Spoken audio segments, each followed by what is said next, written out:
Bonjour à tous et bienvenue sur le podcast de Dogs Dehors. Je suis Juliette Sebaud et ça fait 1 mois et demi sans nouvelle histoire par ici. Ça commençait à faire long, mais ça y est, je reprends du service. Je voudrais remercier la Namasté Family pour leurs très gentils commentaires sur la page du podcast. Apparemment, Namasté que j'emmène en balade reconnaît ma voix et ça c'est vraiment trop cool. Et d'ailleurs, on aimerait beaucoup avoir son histoire par ici. Si vous avez appris des choses et que ce récit peut inspirer d'autres personnes, le meilleur moyen de m'aider est de le faire connaître. Et pour ça, il y a 2 options. Me laisser un commentaire et 5 étoiles sur la plateforme de votre choix et en le partageant à vos amis. Cette semaine, on découvre l'histoire de Néron, ou Néro, pour une touche un peu plus internationale, avec Sophie et Mathieu. Sophie voulait un chien, Mathieu n'était pas très emballé. Comment a-t-il changé d'avis? Le process de l'arrivée du chiot, son prix aussi, qui peut paraître indécent, et quel accord ils ont passé à ce sujet. On a aussi discuté des accidents qui arrivent régulièrement quand le chien mange ce qu'il ne devrait pas, par exemple le chocolat. Néron a quand même fait dans l'originalité, vous verrez. Bref, encore une histoire touchante comme on les aime. J'ai adoré la découvrir et je suis très contente de vous la partager. Alors Sophie, Mathieu, merci de me recevoir chez vous avec Néron. Alors Néron, c'est un petit border terrier que j'ai en balade depuis 6 mois, 9 mois, je sais même plus trop. 7-8 mois, non? Bonne question, ouais, 7-8 mois. Mmh. Est-ce que vous pouvez nous le présenter un petit peu et puis vous présentez-vous? Vas-y, Sophie. Bah, tu veux présenter Néron? Hein? Bah, présente-lui. Donc, faut que je présente Néron? Bon. Alors, c'est un petit border terrier de 2 ans. Et combien maintenant? 2 ans. Il est du mois de mars aussi, non? Je crois qu'il a presque... Il est en décembre. Non, décembre. Ah, il est en décembre, mais nous, on a mis depuis mars. 2 ans et 4 mois. Oui. C'est l'aîné des borders, alors. Qu'on est allé chercher à l'époque. Moi, je voulais pas trop de chiens. Sophie voulait absolument un chien. Ouais, c'est bah, tu te vrai. racontes. Et donc, elle voulait pas trop de chiens et moi, je voulais un chien. Non, l'inverse. Et finalement, on s'est accordé. Au début, on voulait peut-être plutôt un bruxellois. Je sais pas comment ça s'appelle. Ah, mais je vois, ils sont trop mignons, on n'en voit pas beaucoup. Ça, Oui. C'est des griffons, non? Griffon. Oui, c'est ça, un griffon. Mais c'est tout petit.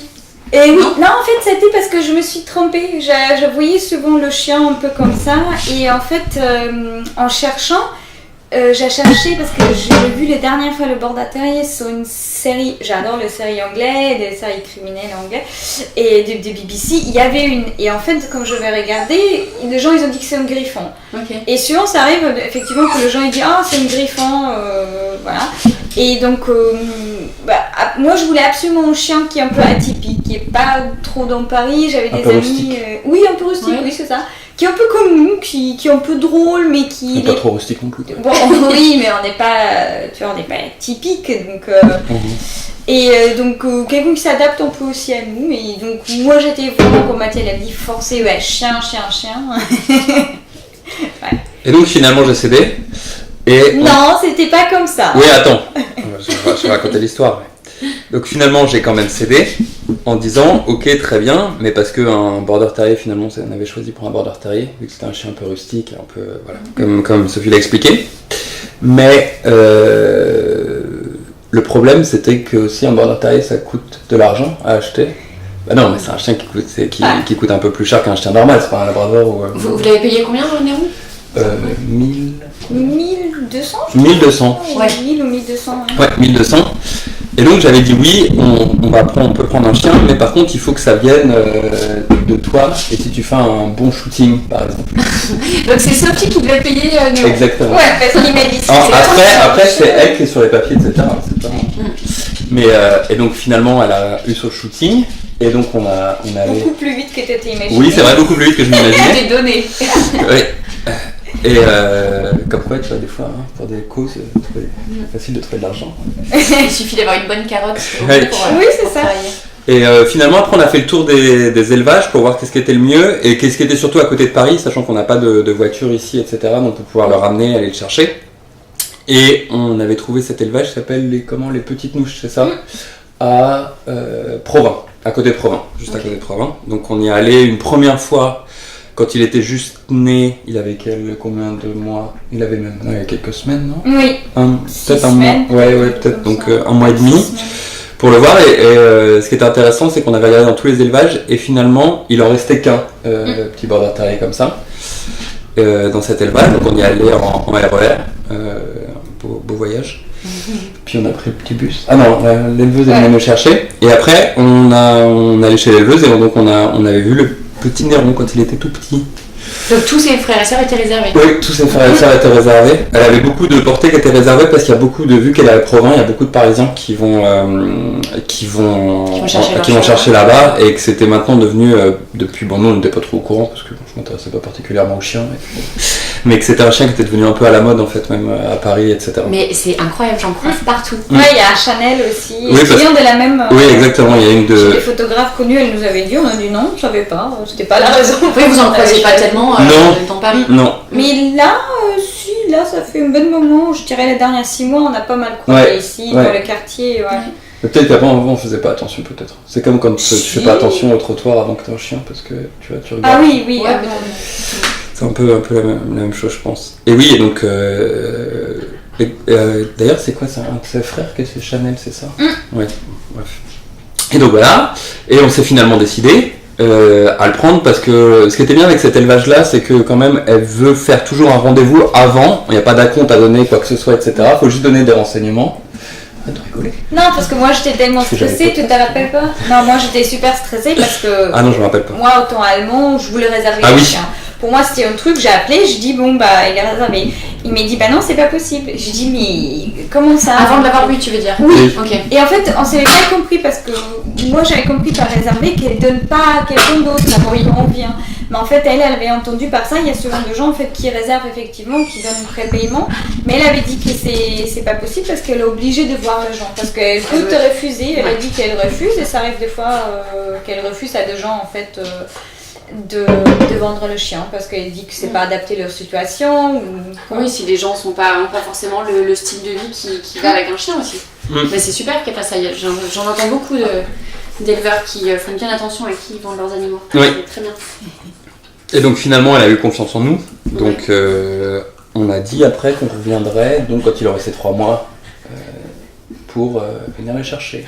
Oui, et elle nous avait proposé le 20 et Mathieu l'avait dit à partir de mars, c'est bon. Et en fait, ça tombait sur le 25 février et Mathieu, il était super stressé. Oui, les 3 jours, pour moi, ça faisait aucune différence. Mais Mathieu, il avait dit, si, on n'a rien préparé. Et on avait préparé pour mars, et pas pour qu'il vient le 25. Et donc, on était un peu, pas à la panique, parce qu'on avait acheté petit à petit des trucs. Mais bon, c'était ok, bon. Mais est-ce que vous aviez déjà eu des chiens quand vous étiez petit, chez vos parents? Moi jamais. Okay. Et toi? Moi j'avais tout le temps, il y avait tout le temps. Mes grands-parents ils ont eu, quand j'étais toute petite, 2 bergers allemands. Donc ils ont grande maison. Et après ils ont changé à un petit West Highland White Terrier. Donc j'avais l'habitude que les terriers c'est exigeant. Et donc c'est pour ça que c'était sympa. Et donc vous aimiez le côté rustique du border et vous étiez renseigné vraiment sur un peu son comportement. Oui. Ah oui. Alors ce qui était drôle, c'est qu'on s'était renseigné aussi sur le fait qu'on voulait pas un chien qui perd trop de poils et en fait je crois qu'on avait pas très bien lu. Ouais. Et qu'en fait si on l'épile pas, le border terrier il perd énormément de poils, il y en a partout là. Ouais. Mais bon. Ouais, donc, Et ouais, l'épilation c'est quoi, tous les 6 mois un peu plus? Ouais, normalement. Ouais, normalement tous les 6 mais mois. Mathieu il aime bien comme ça et moi j'ai envie de taper tous les deux parce qu'il n'y a pas de poils. Et d'ailleurs vous pouvez le faire vous-même, j'avais vu... Oui, mais ça prend vraiment très longtemps. Hein.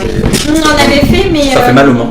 Ouais. Chez nous, il se porte pas. À chaque fois qu'on lui donne, il dit oh, il est tellement gentil, ça n'existait pas de chien gentil comme ça, et il n'y a aucun problème, il fait aucun bruit. Ici, tu tires juste une poêle, et poêle mort, hein, il nous dit, c'est ce que, voilà, tu tires une poêle mort, et c'est tout de suite, là, tout de suite, c'est non. Et quand vous avez décidé donc de prendre un border, est-ce que vous avez pris Néron parce que c'était le dernier de la portée, ou est-ce que vous avez vraiment choisi de prendre un mâle au départ? Non, on voulait un mâle à la base. Ouais, ça vous étiez, oui, on voulait un mâle. Donc c'est bien tombé. Et son nom, vous avez fait comment pour le trouver? Alors c'était l'année des M. Donc c'était l'année des M, mais on n'a pas trouvé de nom en M.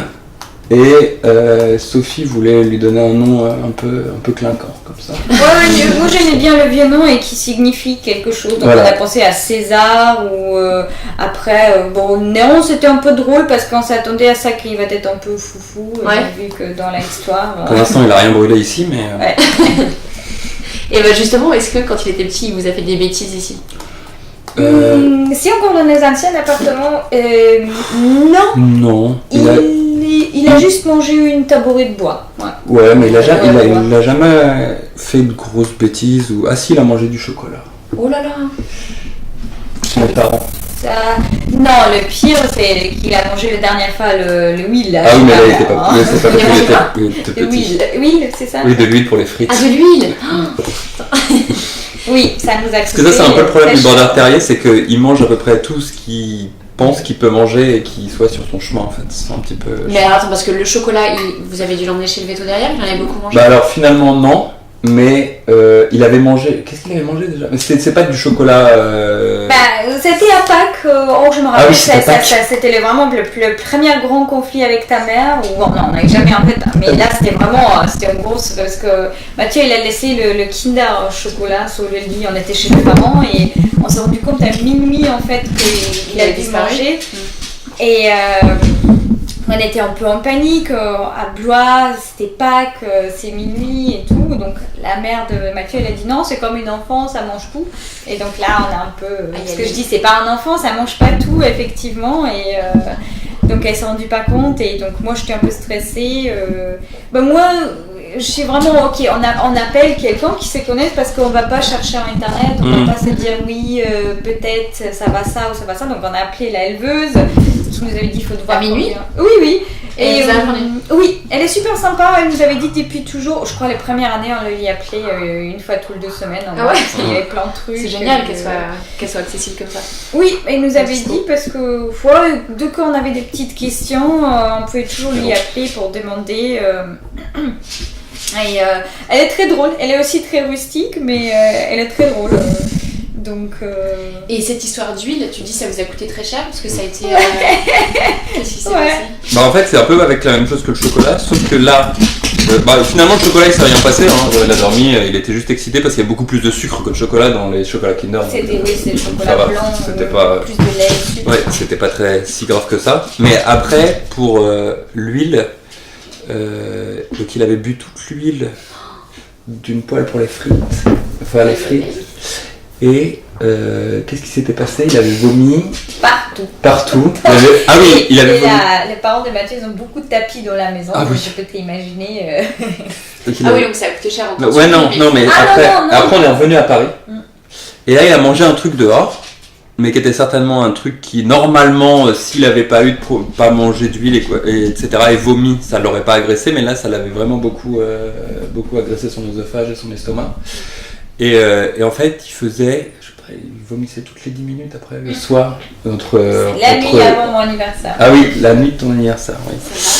Ouais. Et donc il a fallu qu'on appelle en urgence comment ça s'appelle? SOS Veto. Ouais, SOS Veto, qui sont très gentils.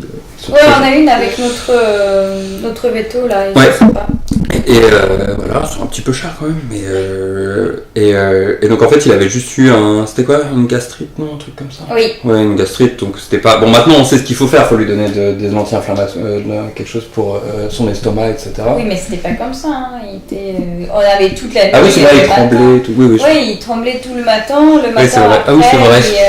Il voulait même pas descendre les escaliers, ça nous est jamais arrivé, donc on a cru que c'est vraiment beaucoup plus grave. Donc je suis allée encore chez le veto, et vu qu'il est un peu lourd, il a refusé de marcher, donc notre veto il est dans le Rosier, donc c'est à côté, je suis obligée vraiment de prendre taxi, parce que il refusait de marcher, et moi j'étais fatiguée parce qu'on n'a pas dormi toute la nuit, je dis bon bah tant pis, et on est allé, et là ils ont fait de check, de scan et tout, ils ont dit non, il n'y a rien. Est-ce que Néron ferait pas un peu de comédie aussi de temps en temps? Non, parce qu'il est rarement malade. Oui. C'est-à-dire que soit il est vraiment très malade, soit il est jamais malade. Oui, il était une fois très malade, mais sinon on n'avait rien du tout. Ouais. C'est le bon côté des chiens rustiques, ils sont solides. Oui, c'est ça. Il faut manger du chocolat. Ouais, oui. Et alors, les bêtises, je vous ai demandé déjà, est-ce que Néron a un signe particulier dans son caractère, un truc qui vraiment le différencie de tous les autres chiens que vous pouvez croiser? Un petit trick qu'il connaît, un truc un peu rigolo. Oui, il s'allonge comme une boîte de chien avec qui il veut absolument jouer. Oui. Oh, mais ça arrive à d'autres chiens. Saxo, il le fait aussi. Ouais. Jazz, elle le fait quand elle veut jouer, elle s'allonge et puis à un moment elle bouge un peu les fesses et après elle fonce dessus. mon petit Néron. Mais sinon, je sais pas que. Il peut aboyer très haut. Comme Marty. Ouais. Il aime bien faire des bruits de bouche la nuit. Et ça, c'est absolument désagréable. Et ça, c'est vraiment très désagréable. Donc Néron dort avec vous dans le lit? Ça dépend, en fait. Bon, il monte des fois, mais des fois, la plupart du temps. En fait, ce qu'il fait, c'est que la plupart de la nuit, il dort là. Ouais, sur le canapé. Sur le canapé, là. Parce qu'en fait, on lui a pas mis de panier, parce qu'on avait un panier au début, et au final, même on l'a appris à aller dans le panier, etc. Et il s'en foutait, en fait. Donc, ouais. Voilà. Donc plus de panier? Non. Donc des fois, il dort par terre, devant la porte, là, ici. Des fois, il se met sur le bout du lit. Mais la nuit, généralement, il dort la majorité du temps ici, sauf le matin. Parce que le matin, il arrive après dans le lit. Oh, trop mignon. Il vient vous réveiller avant que le réveil sonne? Non, il se met de notre côté en fait. Donc ça dépend quand on dort, mais en fait, en gros, soit il se met entre nous, soit il se met vraiment de côté. Et généralement, il se met plus de ton côté parce que toi, tu l'acceptes plus, alors que moi, Vous dormez après le matin. Moi, je me réveille toujours plus tôt et les deux, ils restent dans le lit et une à côté de l'autre, comme ça. Et alors, vous savez pas parce que vous n'avez pas écouté les podcasts, mais j'ai interviewé les maîtres de Marty, Jérémy et Yael.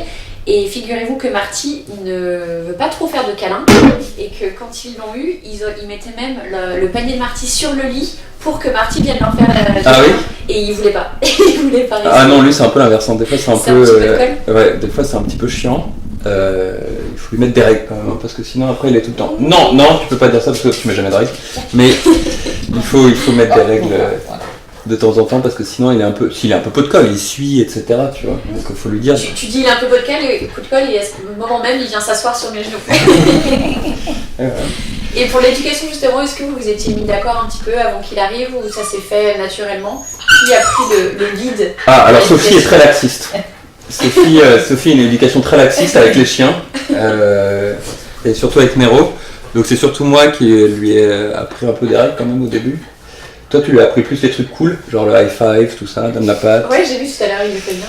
Donc, là il veut pas bien sûr. Ce genre de choses, mais sinon c'était plutôt moi quand même qui a donné les règles, etc. Et il m'écoute plus en fait, parce que j'ai une voix plus grave. Et quand je gueule, il m'écoute. Oui, moi je déteste, je veux pas gueuler parce que nous dans la maison jamais on a crié. Bon, bien sûr qu'on a levé le voix et tout, mais c'était jamais qu'on va crier ni sur le chien.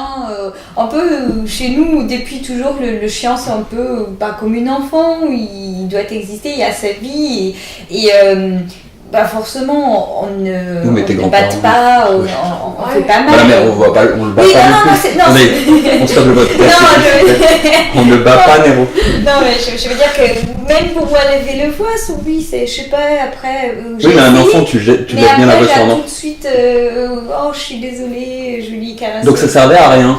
Ouais. Voilà, donc c'est génial parce que moi j'étais méchant, c'était bad cop, good cop en fait. Moi j'étais méchant, je donnais des règles, et après Sophie elle lui laissait faire des trucs qu'on devait pas lui laisser faire. Bon, après c'est pas non plus qu'il fait des trucs. Tu es très laxiste. Oui, quel genre de règles t'as voulu mettre là-dessus? Non, par exemple, parce que le fait qu'ils viennent pas des fois sur le canapé de lui-même, mais c'est nous qui lui disons par exemple de venir sur le canapé, genre de choses, etc. pour pas qu'il soit tout le temps à venir de lui-même et qu'il comprenne que c'est le chien ici aussi, etc. Et c'est pas parce que au niveau de la hiérarchie, finalement, à une époque il y avait Sophie en bas, Nero au-dessus et moi. Ah, c'est vrai, en dessous de Nero dans la hiérarchie, il te dominait. Donc voilà. Et sinon, quand, par exemple pendant vos repas, est-ce que il est à une place en particulier ou alors il vient c'est très intéressant parce que on a été au début donc pas assez strict, après strict et donc il restait toujours on va dire vers la porte ou autre part, etc. Parce qu'on avait appris à bloquer les entrées ou quoi que ce soit pour le laisser aussi qu'il soit de son côté pendant qu'on mange et qu'il soit pas à côté de nous. Et dernièrement, là, il revient nous embêter quand on mange. Il vient réclamer? Oui, parce que tu vois, comme en cuisine, il y a toujours un petit bout de ça, un petit bout de ça. Et mais non! Tu l'as testé s'il mange des légumes récemment, ou s'il mange de fraises, si. Oui, mais ça, ok, mais il est de toute façon attiré par la nourriture de manière générale. Genre, il y a un truc, que ce soit mangeable, pas mangeable, il s'en fout. Et alors, comment vous avez découvert les balades collectives? Alors, premièrement, donc en fait, suite des il y avait des petits problèmes de comportement, ces petits problèmes d'avoir vraiment une structure, etc. Dans le foyer. On avait fait appel à un dresseur, un éducateur. Un éducateur, exactement. On avait fait des séances parce que, par exemple, ce fait de trop d'attachement, trop peu de colle, il pouvait pas rester tout seul trop longtemps, sinon il pleurait. C'est pas longtemps, c'est 30 minutes toutes les 1 heure, 1 heure et demie. Non, c'est 30 secondes. Oui, 30 secondes, pardon.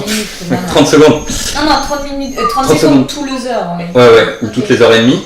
C'était. Tu l'entends jusqu'à en bas dans le cours. Ouais. Comme il fait maintenant ou plus fort? Non, vraiment plus fort. Vraiment comme une loup. Ouais. Ah oui, d'accord. Ouais, mais voilà. Et c'était dû surtout à l'attachement et le fait qu'il s'embêtait en même temps aussi ici, parce que bon, c'est pas très grand non plus l'appartement. Puis même s'il s'embête, que la maison soit grande. Et il aime pas jouer tout seul depuis le début, parce qu'on joue tout le temps avec lui, etc. Et donc on avait pris l'éducateur et on avait fait quelques exercices, etc. justement sur les règles. Et il nous avait dit aussi que ça serait important que vous le sortiez, ou qu'il sorte vraiment une fois par semaine. À Boulogne ou à Vincennes. Grosse balade. Exactement, grosse balade. Et nous, ce qu'on s'était dit, c'est que bon, c'est bien si on le sort nous, parce que bon, voilà, on sort avec le chien, mais c'est toujours pareil, il sera tout seul et il va avoir d'autres chiens. Donc ce qu'on s'était dit, c'est que c'était important pour lui d'avoir plus d'interaction avec d'autres chiens, etc. Et qu'il ait eu cette possibilité de balade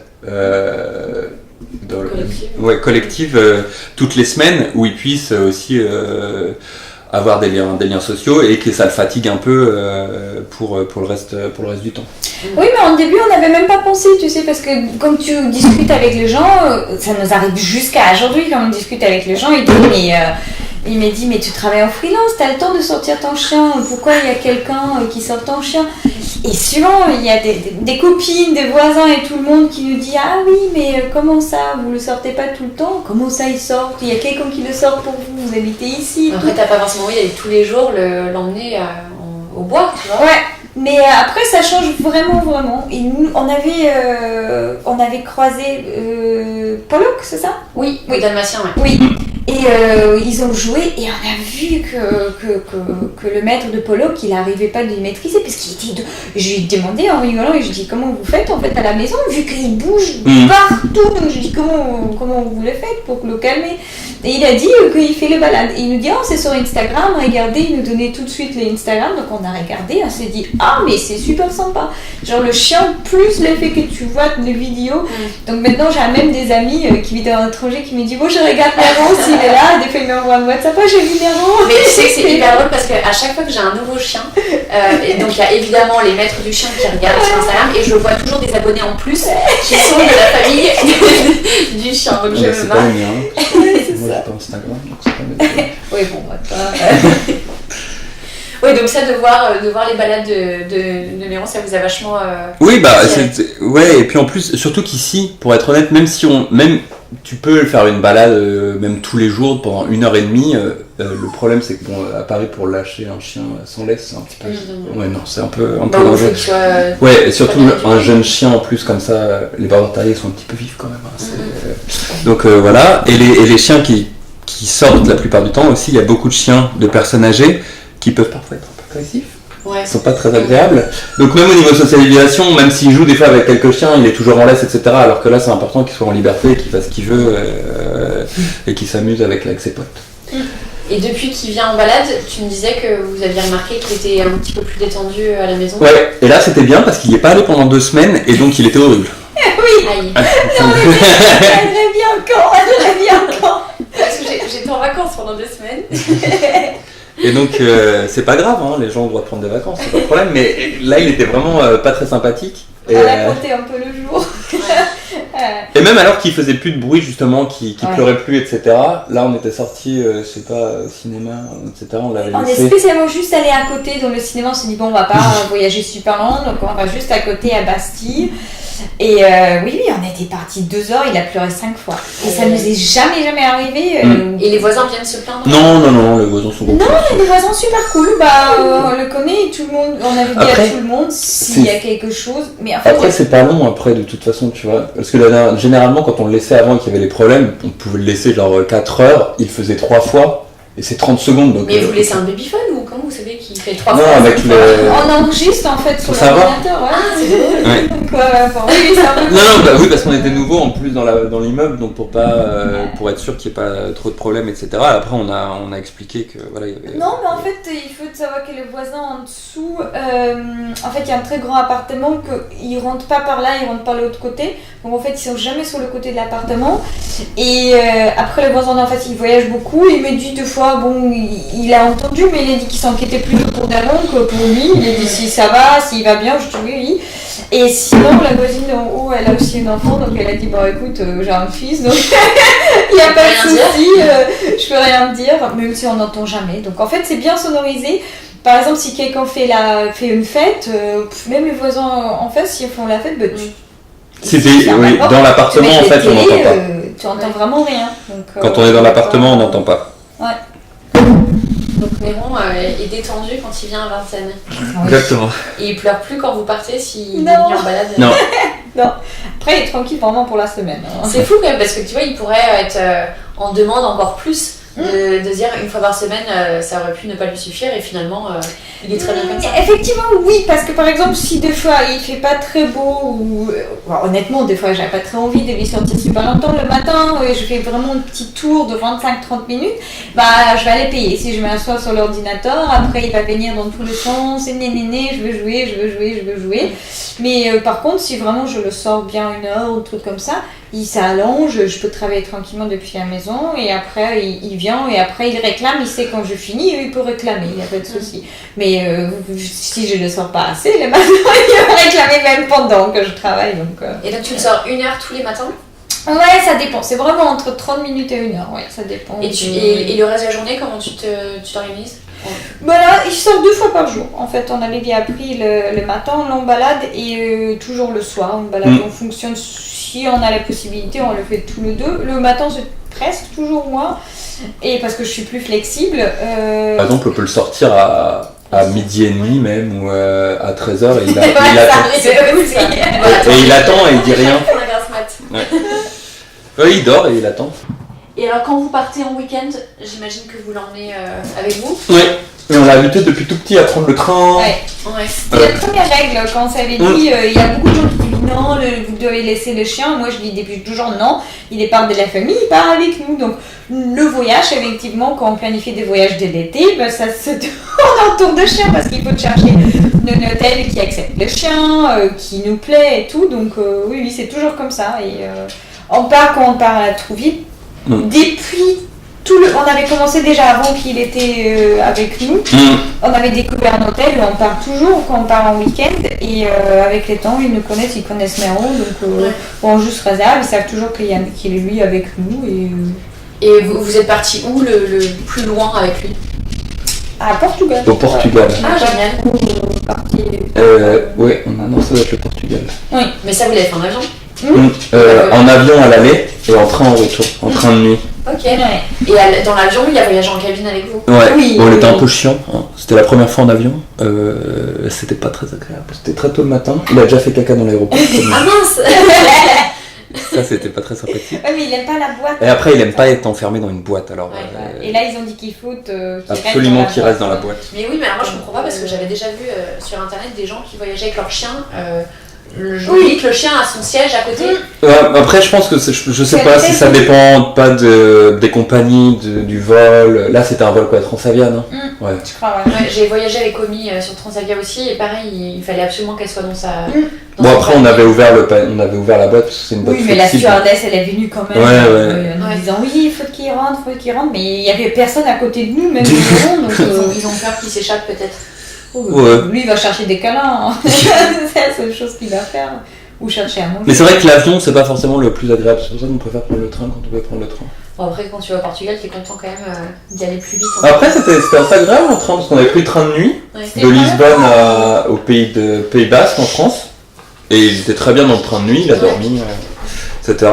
Mais là, on va partir à Milan. Cet été, on fait un tour d'Italie à partir de Milan. Et on va effectivement, on va lui prendre. On était en train de faire le voyage le week-end. La seule fois où on n'a pas pu le prendre, c'est quand on est allé en Écosse l'année dernière. Parce qu'avec l'Angleterre, c'est compliqué. Ouais, c'est trop compliqué. Parce qu'il n'est pas accepté dans l'Eurostar. Dans l'avion, il peut juste en sauter. On s'est dit non, on veut pas vraiment parce qu'on ne sait pas et en plus, les papiers et tout avec pour l'Angleterre. Les vaccins. Non, c'était quand même. Et après, dans le ferry, tu peux pas non plus parce qu'il faut qu'il reste dans la voiture. Mais il faut prendre. Et on n'a pas de voiture. Et pour l'Italie, vous louez une voiture sur place et vous faites un petit road trip? Non, on va tout faire de Milan en train. Donc on va jusqu'à Milan en train. Et après, on fait Milan, Lac de Côme, Bergame, etc. Tout ce qu'il y a autour. Et peut-être. On verra. Oui. Bon, bref, autour. En train directement, en fait, parce qu'il y a juste 1 heure. Et après, on se balade autour du lac avec dans le lac ou même autour, soit à pied, soit à vélo, soit avec des ferries. Avec les petits ferries. On a checké, il accepte le chien. Et ça va pas être trop chaud, trop long pour lui? Ouais, alors on était au Portugal, il faisait 35 degrés, il était sur le balcon de l'hôtel en train de bronzer. Il aime bien se mettre au soleil et bronzer, après il rentre parce qu'il fait... Ah mais c'est ça les petites mèches blondes. Ah mais quel chiller. Il aime bien aussi ici, là, il reste à la fenêtre dans la chambre, et il reste sur le lit, et quand il y a du soleil, il se met pile à l'endroit où il y a le rayon de soleil pour se bronzer. Bon, est-ce que vous auriez en tête un des meilleurs moments que vous avez pu vivre avec votre chien? Donc pour moi le moment c'était un peu quand je le voyais tous les deux. Et il y avait peut-être pas un moment spécifique, mais je voyais... En début Mathieu était très hésitant parce qu'il était tout petit, donc il s'est allongé sur le bras, donc il n'avait même pas la moitié du bras de Mathieu. Il était ok, bah, je voulais le poser, donc je voyais qu'il est touché un peu comme une œuf, je sais pas si elle existe cette expression, non. Touché comme un œuf, ça n'existe pas. L'œuf cru. Enfin, tu veux dire que c'était fragile et... Oui. Ah oui, on dit ça en allemand, d'accord. On dit marcher sur des œufs. Oui, mais c'est pas toi, pareil. c'est quoi toucher un œuf cru? Oui. Bon. Oui, comme toucher un œuf cru, on dit en allemand. D'accord, très bien. Parce que tu fais très attention. Donc. Et donc, en fait, c'était pour moi ça que je voyais que... Il y avait un moment clic où c'était vraiment... J'avais l'impression que Mathieu il est considéré comme moi, en fait. C'est un peu drôle de dire, mais comme une enfant. Donc, on s'est arrêté de poser des questions. Il n'y avait jamais des questions s'il a besoin de soins, il y a quoi que ce soit, il a besoin. Il a l'argent pour ça. Donc, et ça, c'était beau à voir quand ils jouent le foot ensemble. Donc, ça, c'est le moment où je me dis c'est vraiment génial parce que.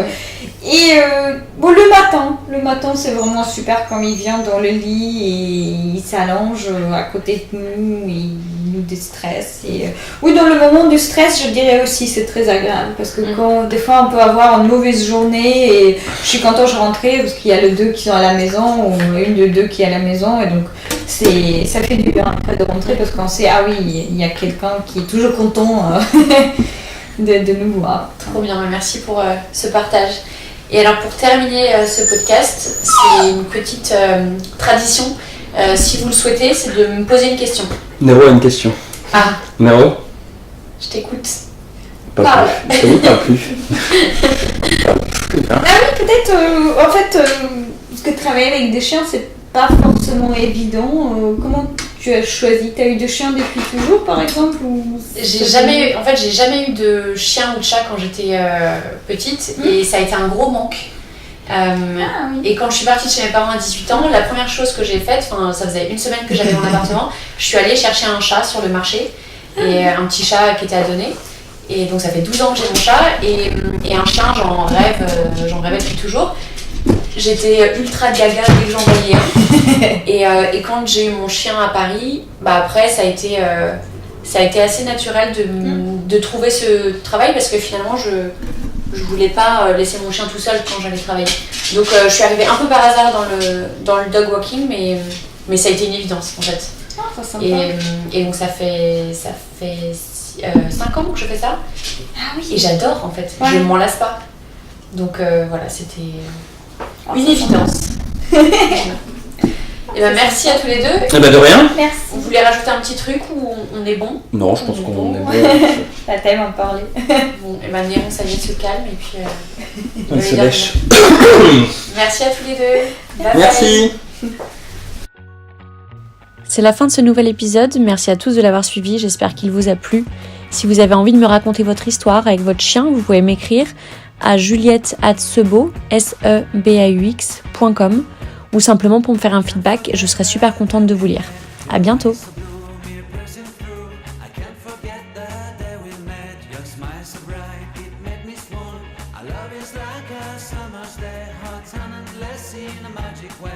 Whenever I see you